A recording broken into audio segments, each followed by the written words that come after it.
Thanks partly to some clever deception by the CIA, an injured American pilot has been rescued in Iran.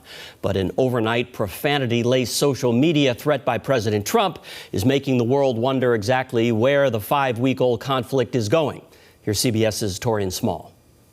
President Trump took to social media again on Easter Sunday to issue a post that contained expletives, warning Iran to open the Strait of Hormuz or face a massive attack. Tuesday will be Power Plant Day and Bridge Day, the president wrote.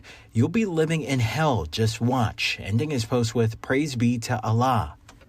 In an interview with the Associated Press on Sunday, Iran's cultural minister dismissed the threats and called President Trump a, quote, unstable, delusional figure. The president's threats came hours after an announcement that the U.S. Special Operations Forces successfully rescued a U.S. airman shot down in Iran last week. The rescue of the Air Force colonel reportedly hiding in a mountain crevice in Iran is being hailed as an Easter miracle. It's a hard lesson for Iran.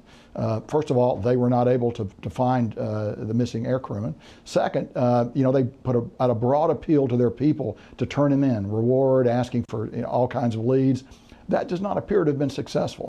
The rescue of this airman comes as the U.S. enters a 6th week of this conflict with Iran and as lawmakers continue to express concerns about the possibility of a ground war.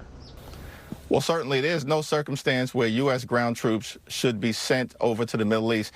This war is already deeply unpopular for obvious reasons amongst the American people, and the American people are not going to accept ground troops being put into harm's way. In his Easter speech, Pope Leo called for the faithful to keep their hope in the face of death, which lurks, quote, because of the violence of war that kills and destroys. The pontiff also announced a prayer vigil for peace to be held on April 11th. Taurean Small, CBS News, Washington.